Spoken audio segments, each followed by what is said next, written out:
Kanye West is still in the hospital after having a nervous breakdown last Monday. According to an insider, West's breakdown was the result of his mother's funeral anniversary. According to the source, West has never come to terms with his mother's death, and he was already suffering from paranoia and extreme sleep deprivation. According to the source, Kim has spent hours by Kanye's side, and she's keeping the kids away from him for fear of their safety. Kim says that not much has changed since he was admitted and that his doctors seem concerned. My mom. Tell me about Kanye. How's he doing? Have you seen him lately? Went to his house. I was going to go back last week, but we couldn't get together. He had some other stuff he had to do. But I've been to his house, sat down with him for about 6-7 hours, and just walking through his health and recovery. His memory's coming back. Yeah, his memory's coming back, which is super good. And just healing. Spending time with his family. Saint is getting big, and he's walking and playing with toys. So, that invigorates him. Do you think is he working on anything right now, or just taking Not working. Just going through processes.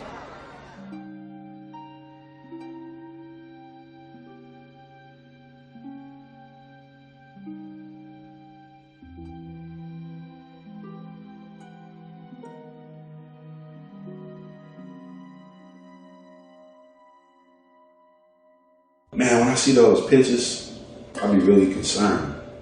It bothers me because I love him. I love him like a brother, and I seen this transition, and I feel like as opposed to the media, talking down on him and this and that, and as opposed to a lot of these people that I see in these pictures with him, in the pictures smiling and acting like everything is normal. You could clearly look at this man's face and see something ain't right. And none of y'all saying shit. And y'all saying y'all love him and y'all his friend. And what are you all doing to make things better?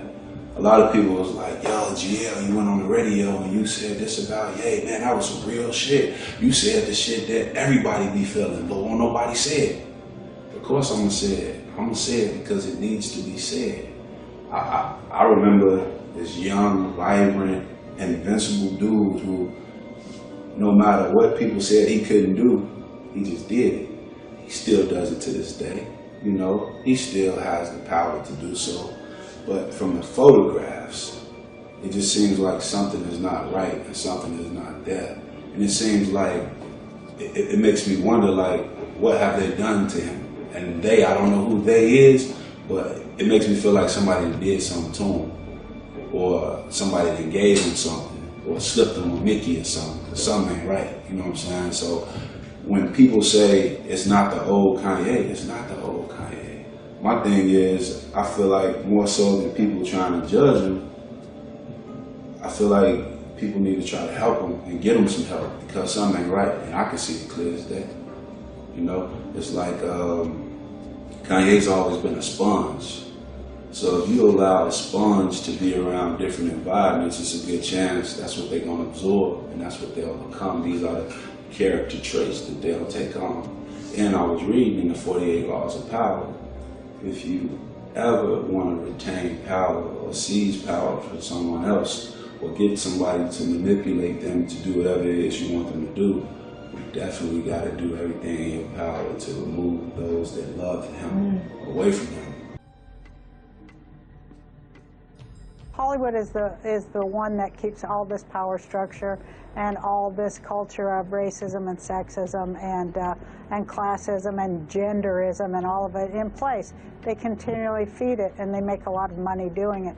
And they do it at the behest of their masters who run everything. But that's the culture. It's a culture of fear for sure.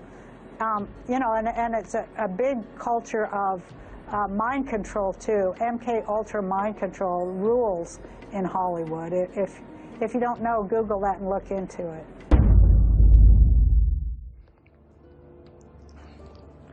I just want to talk about mind control. When people try to influence you through social media and try to tell you what to do, or if you post something that's like positive on Instagram and it gets taken down, if it's not a part of a bigger agenda, that's like mind control. That's the echo chamber that's trying to control you based off of incentivizing you and based off of you getting enough likes. And that's the poison that's happening with social media. The worst thing, the way I feel like when people try to tell me what to do, I feel like they're touching my brain. People on social media, people trying to control us and say that we make us all monolithic thought, and they're trying to control our mind. They're trying to control my mind. And when someone tries to tell me what to do, tries to tell me what I can wear and not wear, I feel like they're touching my brain. Imagine you like cut your like skull open and somebody like touch your brain with their hand. How that would hurt you. That's how it hurts me when people try to tell me what to do when I'm going from my heart. Try to tell me what to say. This ain't program. Or try to tell me I'm not talking clear enough. Like I don't clear. I say we doing. Like I've forgotten how to talk not clear because I'm so programmed to talk clear, to sound so proper. That gets in the way of how we really feel. You know, we think so much. You know, you got to just question, like, when people get on TV shows and, you know, who all are they doing business with? What are they connected to? What's their agenda? You got people holding other people down. They want y'all all to be, you know, just mind control. It's like a modern day psychological, like Ayn Rand control thing. Like one of the things they do, like as soon as you get money, they make you buy a house. Like I got this house, it's never finished. Like the house is just never finished. It's just costing money after money after money. It's like this big plot. And like, yo, I'm really doing this because like I went to go buy my publishing from Sony ATV and they said it's $8 million, $9 million. And when I went to buy it, they told me, no, I couldn't buy my publishing. They told me I have the money to buy my publishing, and they told me that I couldn't buy my publishing. And it's like the control. Like I can't say what I want to say on SNL, then I can't say what I want to say. The thing is, let me change that. I will positive energy into the universe. We will say what we feel, not what we're programmed to think. We will say what we feel. We will do what we feel. We will do what we feel. We will do what we feel. We will say what we feel. We will say. You see, I did that as a mantra. I did it multiple times. And then you'll get like, man, I'm not worried about any type of blog or social media. Y'all already saw it was a lie. Social media told you that Hillary was gonna win and she didn't win. Social media told you that people didn't like me, but everybody loves me. Everybody loves Ye. So don't get it gassed up when you hear too much other stuff on the radio. That's all programming. It's all part of a system. It's all part of a system to control your mind, to control my mind, to make me look like I'm crazy to you. I am not crazy.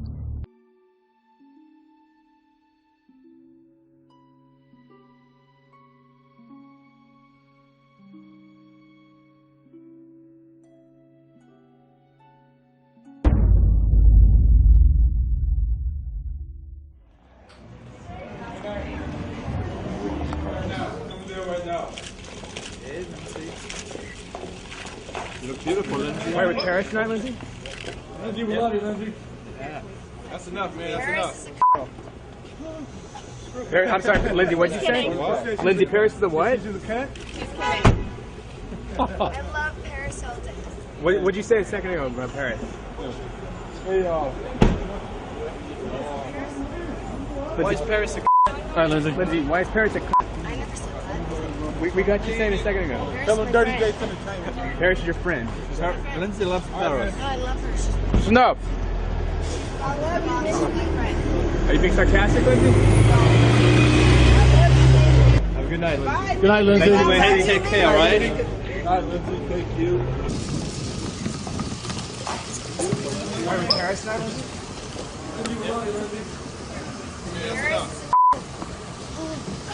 I'm sorry, Lindsay, what you say? What? Lindsay Paris is the what? She's kidding. I love Paris. What did you say a second ago about Paris?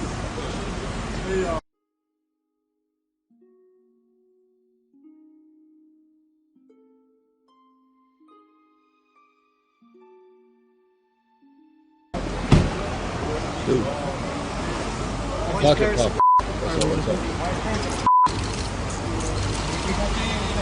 Tell them Dirty Gates Entertainment. Paris is your friend. All right, man. Snuff.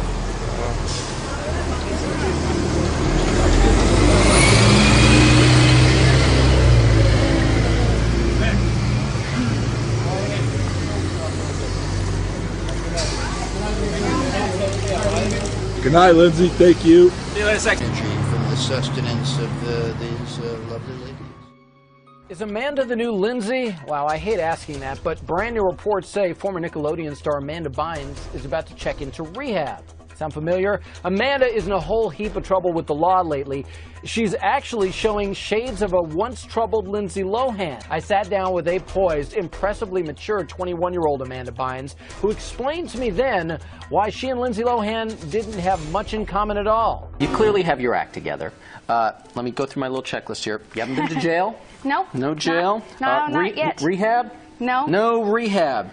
Amanda Baynes, what kind of a starlet are you? I know. What's wrong with me? I don't know. It's shocking how it's become popular to go to rehab, right? It's very odd, but I don't know. I guess I would say I'm very lucky. I have a great family, and I just have my eye on the prize, which for me is a long career, and I don't want to blow what I've worked so hard to achieve. Well, that certainly is the right attitude, and I'm happy to hear you saying that. Yet I know that you must deal with a lot of the same pressures that somebody like Lindsay Lohan does, and you two are the same age. Britney Spears has a lot of pressures as well, and all these stars that we do see getting into trouble. Yet you've really managed to stay away from all that and not fall into those traps. Yet I have to imagine you could see where that might be easy to do and why it happens. Well, I agree to a certain point. For me, it's not that hard. To me, I get that, if you go to clubs and you hang out with those people, that maybe it would be easy. But I'm not interested in that. The club scene and drinking doesn't appeal to me. So it's actually easier for me not to do it. I have no problem. I've never even been offered drugs. And people, when I've told them, have been shocked. What town do you live in? Yeah. I know, because I don't go. Even if I'm there, I'm surrounded by people who aren't interested in that. Birds of a feather flock together, sure. And I definitely don't fly with that crowd. Well, and certainly for a long time, you have had people around you. It comes with the business. People make your life more comfortable. And the thing that escapes a lot of people is the reason there are certain luxuries that stars are afforded is because of the work. We make sure this is taken care of, or you have a driver so you can do better at doing your job. But a lot of that gets into people's heads, and they have the wrong attitude about entitlement. I agree. And all of that. So I think people take advantage of the opportunities and the things that people do give you. For me, I'm just grateful. I appreciate that people, and anything that anyone does for me. Maybe it's because I have parents who worked really hard to earn money. My dad was a dentist for 30 years. He went to USC. He wasn't given anything. His parents worked really hard to, he didn't grow up wealthy. So I saw, and my dad used to always teach me the value of a dollar.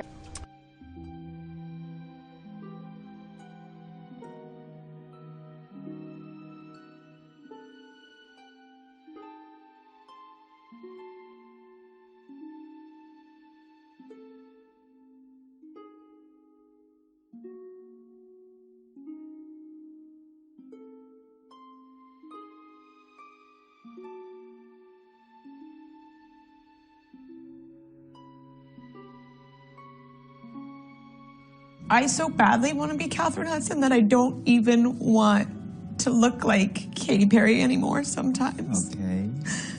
And that is a little bit of why I cut my hair, is because I really want to be my authentic self. Yes. 100%. And so it hurts, you know, when I don't feel like I can.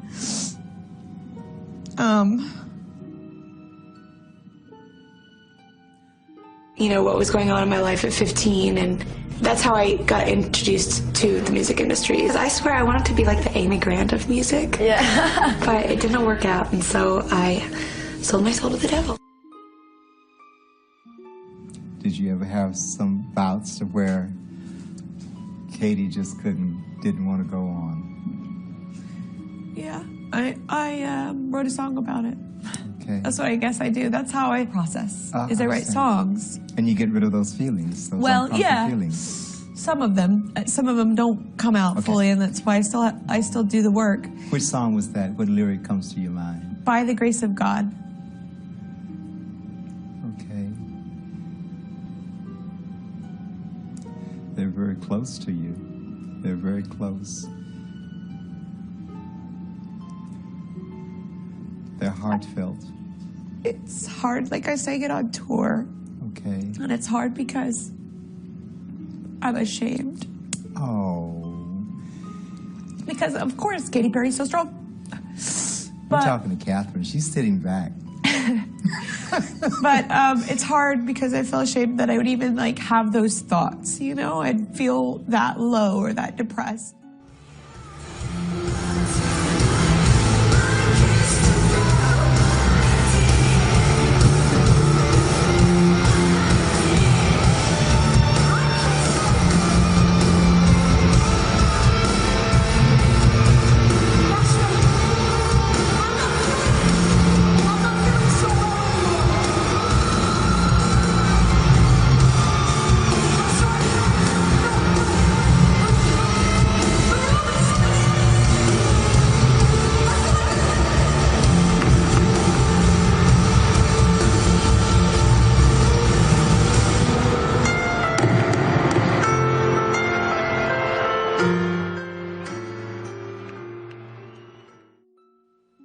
Inadmissible evidence. It's not allowed in the courtroom. Has no basis whatsoever, nobody to back it up, nobody to say it's legit. And why is it being shown? Very curious. They constantly say that she is impaired. I tell you that what you're looking at there is an altar, which is what happens when you use trauma-based mind control. You split the mentality of these people into fractures, like a mirror. And each personality doesn't know the other personality. And what we see in this tape, and we're going to look at one more time, is Anna as a 4-year-old child.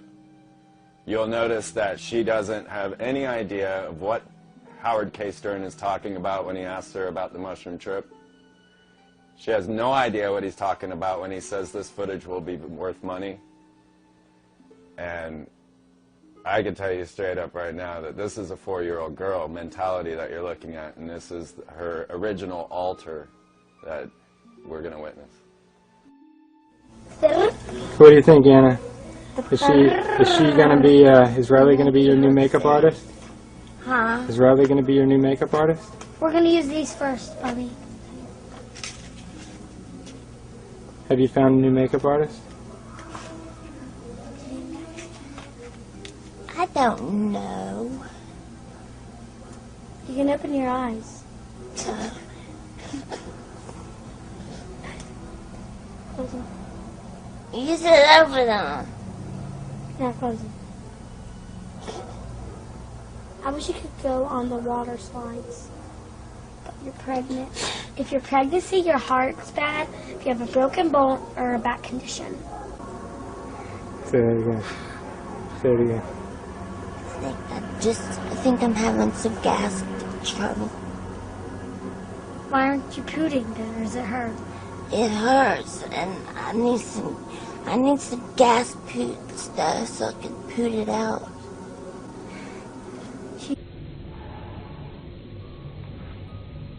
He does.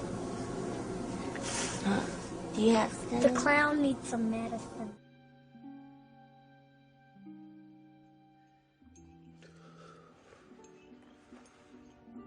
How do you feel now? I can't move. You can't move. Why can't I move? You're paralyzed. Just like that day when you did nothing. You did nothing.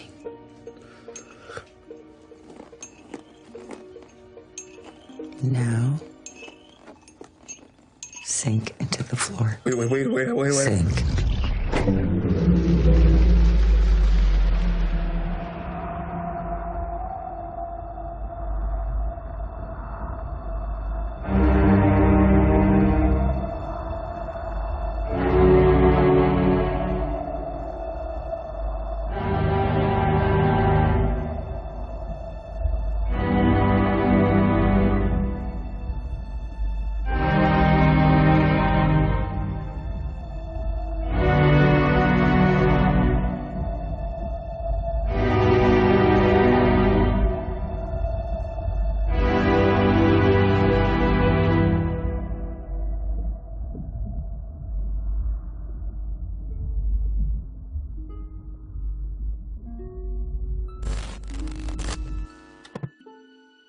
That could only be the musical stylings of Victor Oladipo, who is the reigning two-time champion of the All-Star Weekend player talent show. You are talented. I give you a little credit on that. A lot of credit. You're very talented. I mean, you're not a karaoke guy like me, but you can actually.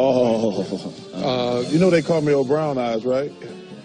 As a matter of fact, you both have experience singing New York, New York. His was at the Slam Dunk Contest. Yours was in Vegas. Yes. We had the show out there. Here's just a little sampling.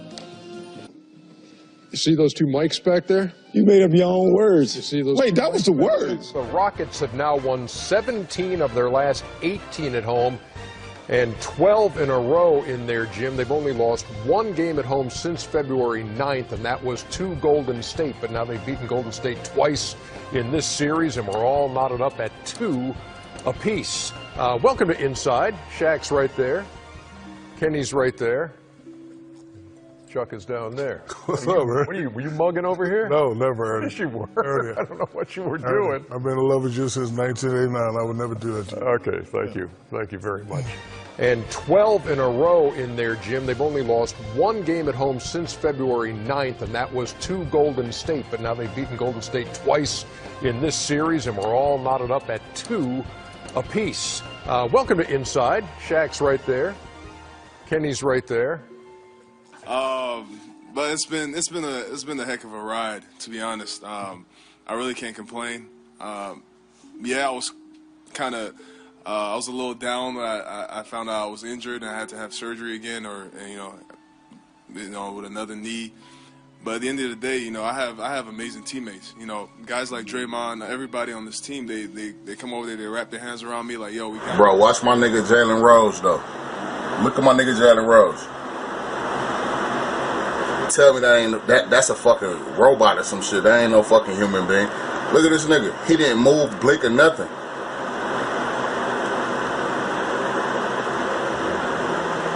Bro, look at this shit.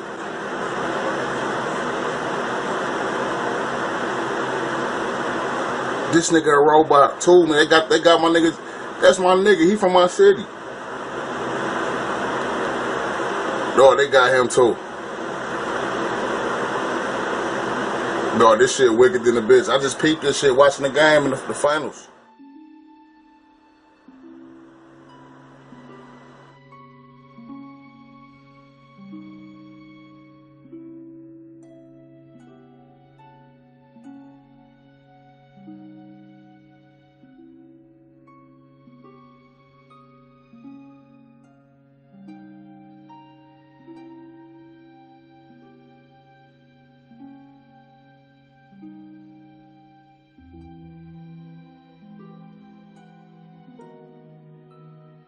Marshall Mathers. Some of you may know him as Eminem, but he's going to join the Saturday night crew with our music intro starting next Saturday night. But folks, I want to take you to the world premiere of one of his new videos called Berserk.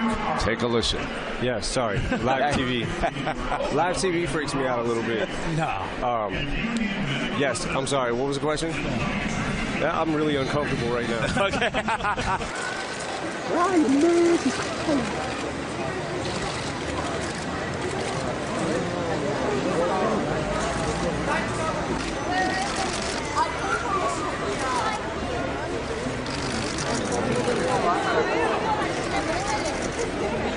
Fans, she's not going to do anything to you. She's like, pictures, everyone.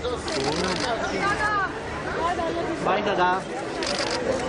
Well, when I was making love to my old boyfriend, I used to think about women sometimes. Oh, good Lord. I'm sure he was delighted when you told him, because... I'm feeling great, I feel nervous, a little bit overwhelmed. I feel a little shaky, I don't know what's wrong with me. No, but it's good. You look good. It's a question. You look great. You're like, answer my question, but I'm not asking one. Well, it's like, you know, we're out of time, so I have to let you go. It says toss the break. Just acknowledging all of the accolades and success and the talent. Great to see you all. Congratulations. See you at the Oscars. And here's me not asking a question. We'll be right back. We'll be right back. Stay with us. And if you miss any of my interviews or G's interviews, don't forget eonline.com. Keep it there. Get all the Grammy stuff. Ladies and gentlemen, we're right back. We'll see you later.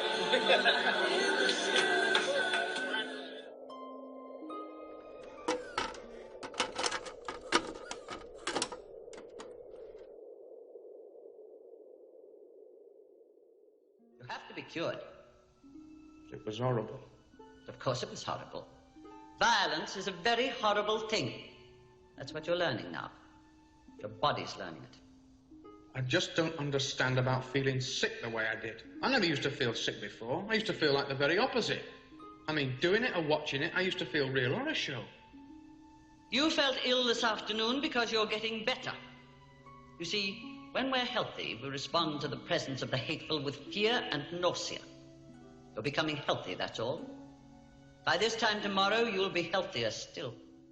As this 1952 CIA memo says, the aim is controlling an individual to the point where he will do our bidding against his will, and even against such fundamental laws of nature as self-preservation.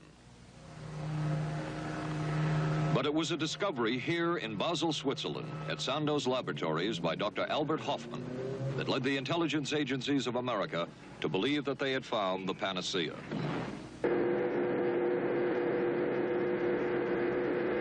The discovery was lysergic acid diethylamide, LSD.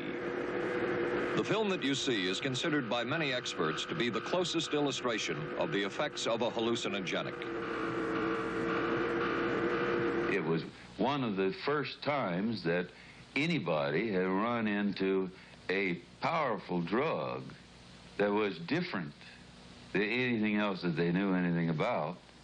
John Gittinger, recently retired chief psychologist for the CIA. This is the first time Gittinger has been interviewed publicly. We could disable a whole city by putting a very small amount on a water supply.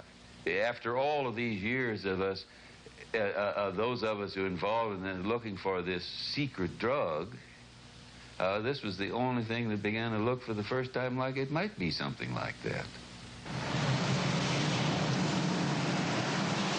The CIA's interest in LSD was intense. The worry was that the Russians would get hold of it. Were the Soviets into LSD? I'm going to have to say I'm sure they were, but if you ask me to prove it, I've never seen any direct proof of it. Moscow is in the midst of the last hours of summer. Brainwashing, hypnosis, and even surgical manipulation of the human brain has all been researched thoroughly by the CIA. To provide an objective record of a subject's behavior, she's filmed before treatment and again after treatment, and the two films placed side by side. Notice how the subject before treatment, in the picture on the right, holds onto the chair as she moves. Notice the difference in posture, the greater effort required to rise from the chair, the longer time needed to complete the simple task. He would cut the skin take the skin flap back, roll it back. He would then literally remove the skull, the top part of the skull. The patient all this time is under a local anesthetic, completely conscious. From my own point of view, the most unexpected finding was to discover that a mild electrical current applied to the surface of the brain causes a patient to have a memory from his own past sometimes. Imagine you like cut your like skull open and somebody like touched their brain, touch your brain with their hand. How that would hurt you. What in the world were they looking for with the magic mushrooms? I think the best answer to that is that they were looking for fundamental information on compounds that would be capable of causing changes in behavior, changes in mental attitude. Did you ever consider what would have happened if any of these substances were given to, say, unwitting people?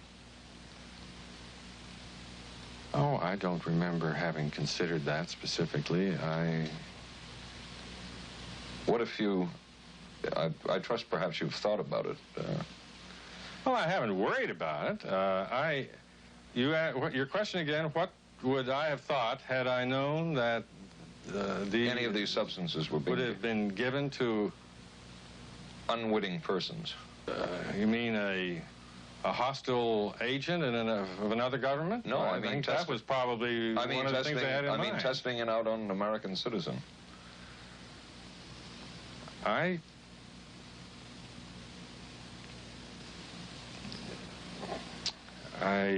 guess I must seem very, very cold-blooded about this, but I don't recall ever having been very much preoccupied with that issue.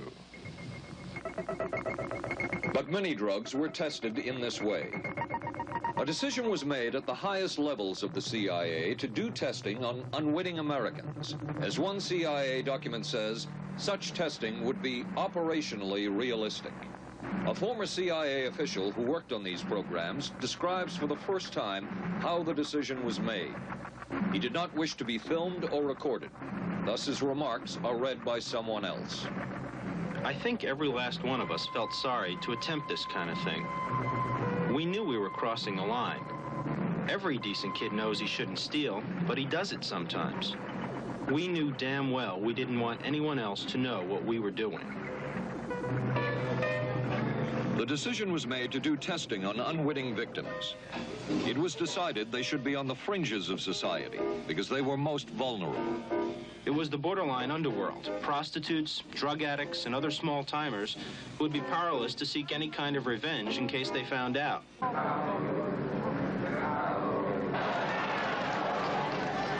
History will judge the role of the CIA and other intelligence agencies in unwittingly contributing to the counterculture of the 60s through their intense interest in LSD and other hallucinogenics. But for the moment at least, the argument can be made that the CIA helped usher in the age of Aquarius. By far, the most chilling experiments we have uncovered took place at this Gothic estate called Raven's Crag, halfway up Mount Royal in Montreal. It houses the Allen Memorial Institute of Psychiatry of McGill University. It was here that the CIA funded a series of experiments, severe experiments. The work was done by the Institute's then director, Dr. Ewan Cameron. It is the closest experimentation to brainwashing yet disclosed. His work, unprecedented in psychiatry, consisted of 3 areas which he called sleep therapy, psychic driving, and the ultimate depatterning. Dr. Maurice Dongier, current head of the Allen Memorial Institute. In his psychic driving, so-called type of therapy, he would give the patient intensive electric treatment in order to make the patient regress deeply, become forgetful, and then he would attempt to implant new ideas in the mind of the patient. Now, To a layman, it would appear that Dr. Cameron was trying to take the slate and wipe it clean, the slate being the mind. In other words, brainwashing. Exactly, that's a very good comparison. The next step was what he called psychic driving. This involved almost endless tape-recorded messages and more drugs for the patient. Cameron wrote that this was the way to make direct controlled changes in personality. The most severe technique Cameron used was depatterning. He described it as breaking up the existing patterns of behavior by means of intensive electroshock therapy with prolonged periods of sleep. He carried out these experiments in something he called the sleep rooms. But documents clearly show that the CIA was attempting to develop agents over whom they had as much control as possible. Agents who would perform tasks contrary to their own good. Normally conditioned American who's been trained to kill and then to have no memory of having killed. His brain has not only been washed, as they say, it has been dry cleaned. Is a Manchurian candidate, controlled by others to do things against his will, possible? I would say the answer is yes, but there are many qualifications to that. Dr. Milton Klein, a psychologist, a clinical and experimental hypnotist, and unpaid consultant to the CIA. The qualifications would be the subject selected to produce the kind of behavior that you wish, the amount of time, the procedures that are utilized, and the motivations of the people who are designing, executing, and administering the procedures. You're asking whether an individual can be, under hypnosis, influenced, coerced, persuaded, shaped to perform an antisocial act, or a destructive act, or an act of violence. My answer would be yes. Cameron used this combined sleep electroshock treatment on patients as long as 30 days. One patient he kept asleep for 65 days. Cameron retired, and his successor, Dr. Robert Cleghorn, ordered a follow-up study on the patients treated with Cameron's depatterning method. Showed that it was no more beneficial in its result than the use of more conservative methods. But the follow-up study showed that 60% of those who had been depatterned still had amnesia for periods of anywhere from 6 months to 10 years. That's quite a memory loss, isn't it? That is a memory loss. Indeed it is. It's more, I think, more than desirable. In retrospect, does Dr. Cameron's experimentation and his treatment appear harsh?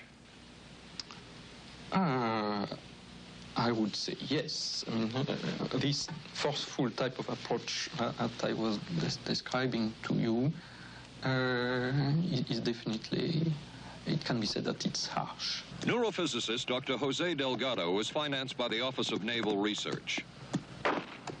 In this experiment, the bull is sedated. Electrodes are implanted in its brain. Delgado transmits an electronic impulse to the center of the bull's brain. Delgado has remote control of the animal. Recently released CIA documents refer to the feasibility of remote control of animals, and that special investigations will be conducted toward the application of selected elements of these techniques to man. LSD was isolated by Stoll and Hoffman in a Sandoz pharmaceutical company of Basel, Switzerland. When in 1943 Hoffman became temporarily psychotic through accidental ingestion of the drug, the door swung wide open for research into the nature of the schizophrenic process and, in a larger sense, into the biochemistry of psychoses. TV's Paul Coates of Confidential File undertook to film a model psychosis in our laboratory in an attempt to impress upon the public, through a case of artificial insanity, that the mentally ill is not inhabited by the devil. The battery of psychological tests compressed into 4 short hours will not be shown here. Our attention will be focused on the experiences of our volunteer subject, Bill. It's exactly 12 o'clock and we're ready to start this experiment. I'm going to give you this cup that contains lysergic acid, 100 microgram. Will you drink it? How did it taste? It had no taste. How did it look? Colorless. Now, would you tell me your name, please? William the Lark. 12:17. This is a good time to do the control EEG, so we go next door. In less than 2 hours, LSD will reach its climax. In most subjects, the alpha index drops, and the frequency analyzer will show the gradual emergence of the fast frequency bands. Single light flash will block the alpha waves for at least twice as long a period as it does now. It will modify each time the visual illusions Bill is expected to see as he lies in a dark cage with his eyes closed. Well, you told me not long ago that you were hungry. What I'm hungry for is not this sort of thing, because I want to feed off of this feeling, this joy, which seems to be coming from everything. But somehow I don't seem like I'm myself. I feel as though I'm several other people, and all of them better. And all very benevolent. I mean, even I feel about that I'm not being I'm not describing the word benevolence the way I mean it. What follows now is called by Bill a messianic experience. Universal love, joy, benevolence, and above all, the split between thought and feeling. Close your eyes and just concentrate on your hands. Is there any difference in its weight, in its substance? This one seems heavier. The left one seems heavier? Yeah, seems more positive. Than the right? Yeah, this seems more... There it is. I feel these lovely colors vibrating all over me. Oh, it's lovely. Any lines? Oh. Any forms? Just like the shimmering of water, you know. You can put your hand down now. Come on, describe it.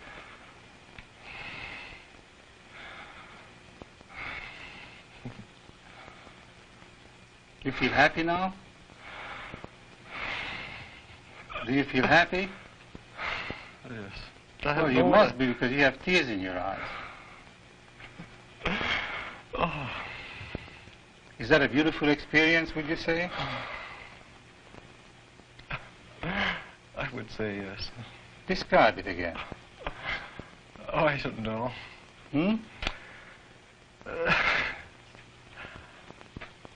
It's just giving and... You're doing fine. Just try to describe it. Oh, you don't know. You want to give yourself... You want to give yourself as much as you can. What happens when I do this?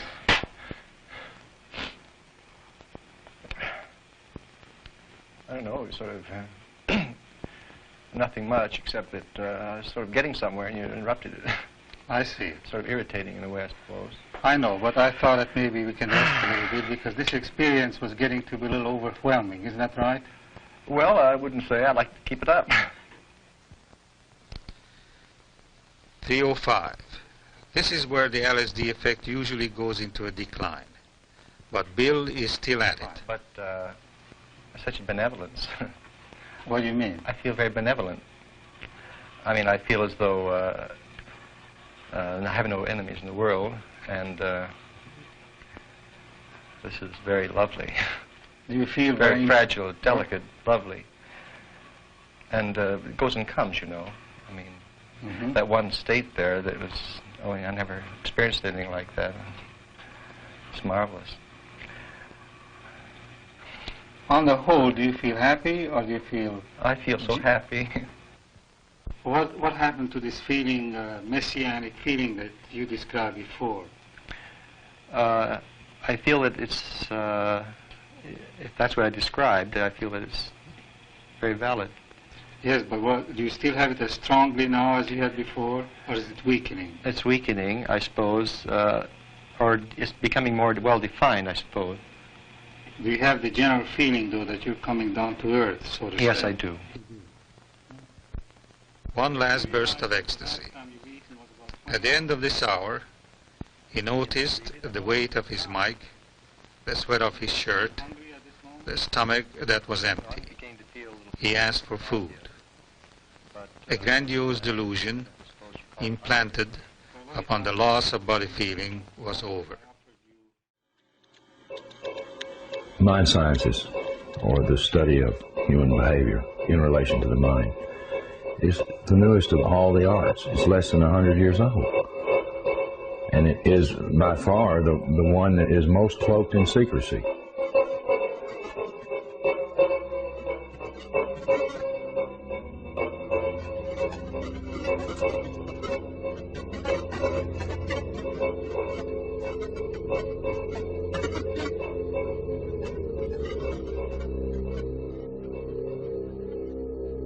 The origins of psychological warfare were in Nazi Germany, and in the Nazi ideology they had something that was called Weltanschauungskrieg, which means worldview warfare. The idea for them was imposing the Nazi worldview on the countries that they had occupied. The Americans picked up this idea, created an American version of it, and called that psychological warfare.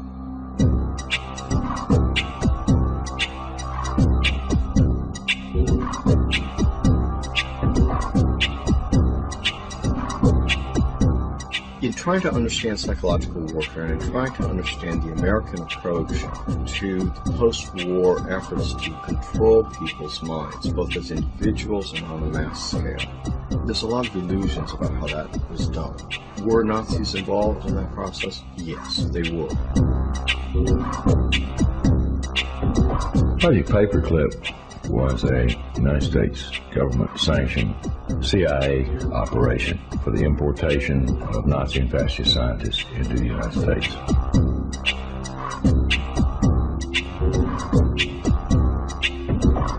Their statement was simply this: if we don't bring these people into this country and contain them, then our enemies, the Soviet Union, will get them.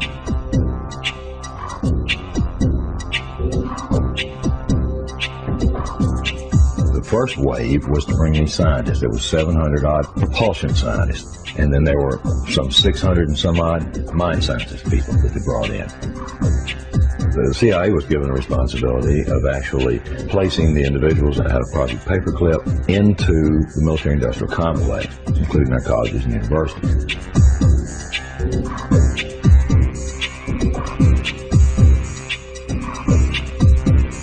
Mind control was a psychological warfare weapon that Adolf Hitler regarded as the answer for taking over the entire planet.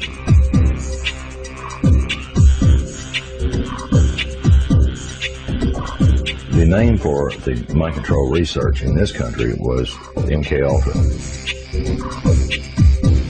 MK-Ultra was one program of a series of programs that came out of the CIA to experiment with different types of mind control, using drugs, using electroshock, using insulin shock, and other techniques.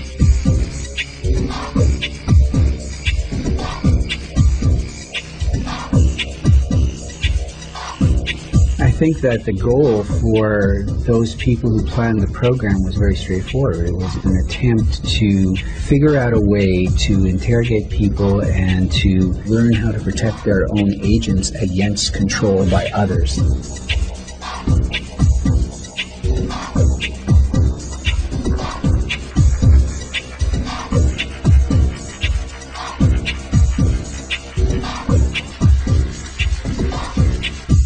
If you put someone in a position of being disabled by not feeding them or not allowing them to sleep or overwhelming them with sound, if you use massive shock treatment and you give people massive doses of drugs such as PCP or mescaline or amphetamines or LSD, and if you put them in periods of darkness where they can't predict from one minute to another what is going to happen next, so they're always dreading, there's no consistency to sort of what's going to happen, anybody can be put in a position of being open to brainwashing.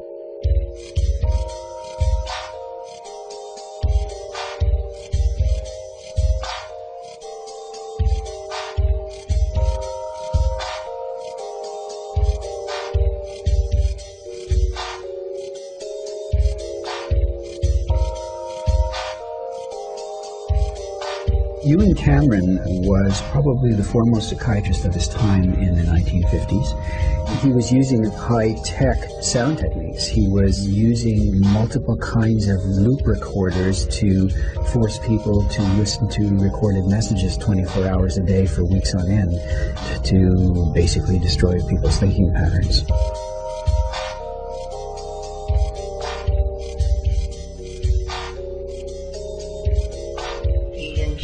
The lysergic acid into the vein, and he patted me on the shoulder and said, "Now there, lassie, we'll see you later."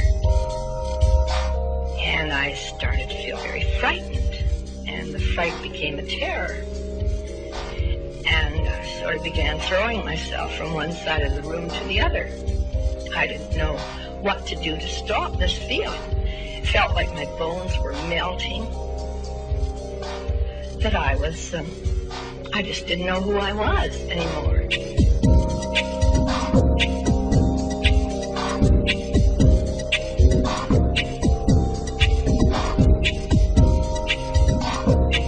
This is not just break-ins in people's homes. It's not just invasions of privacy by illegal wiretapping. This is an invasion of a person's mind.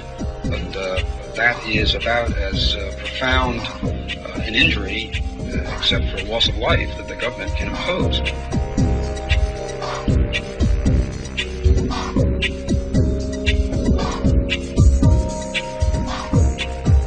This was a post-Nazi program, if you will. It was an Americanization. I've often made the statement, and I still make it flippantly. The Nazis didn't lose the war. They just had to move.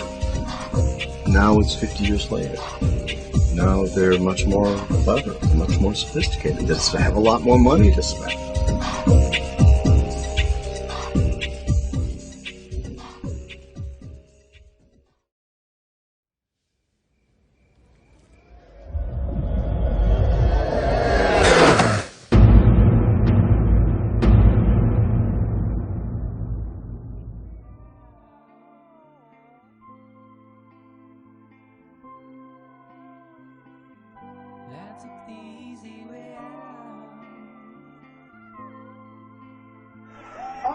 Too scared to stand up for something. They scared to lose their fucking house. Or they scared to lose their record deal.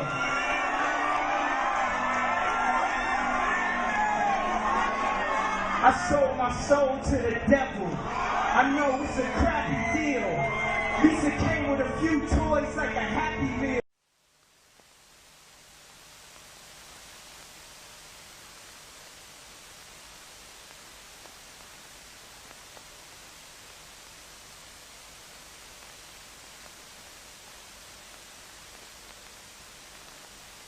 Pourriez nous expliquer pourquoi vous êtes rentré à l'hôpital?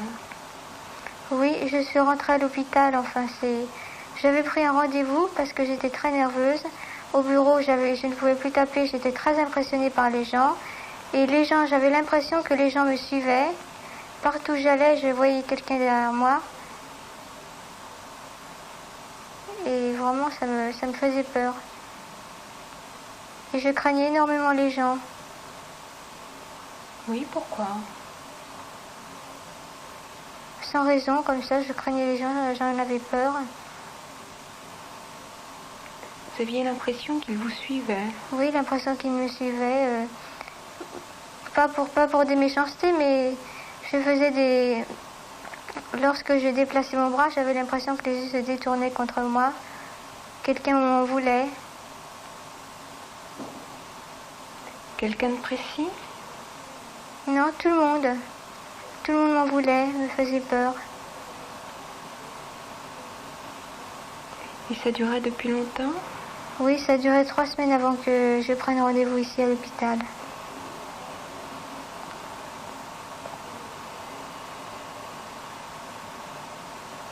Est-ce qu'il y a d'autres choses qui vous gênaient? Oui, je ne pouvais plus manier mes doigts. Remuer mes doigts et puis j'étais comme blindée, comme figée sur place. C'est-à-dire? Eh bien, quand je me détournais d'un seul bloc. Impossible de coordonner mes gestes et mes mouvements ensemble.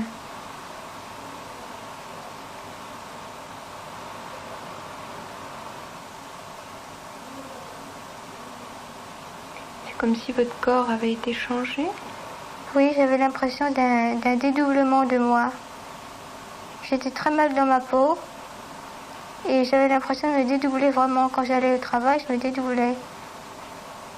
Qu'est-ce que vous appelez vous dédoubler? Me dédoubler, se sentir deux fois, deux personnes différentes entre le travail et la maison.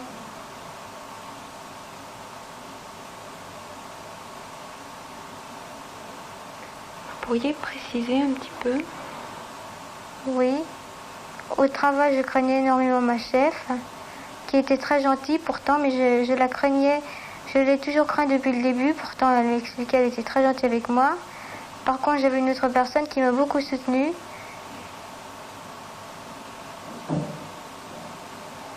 Et j'avais peur. Inconsciemment, j'avais peur. À un tel point que je ne pouvais plus taper à la machine. J'avais les doigts qui se raidissaient. Puis me tourner comme une... me tourner comme si j'étais dans un genre de blindage, dans une armure. J'étais devenue très automate.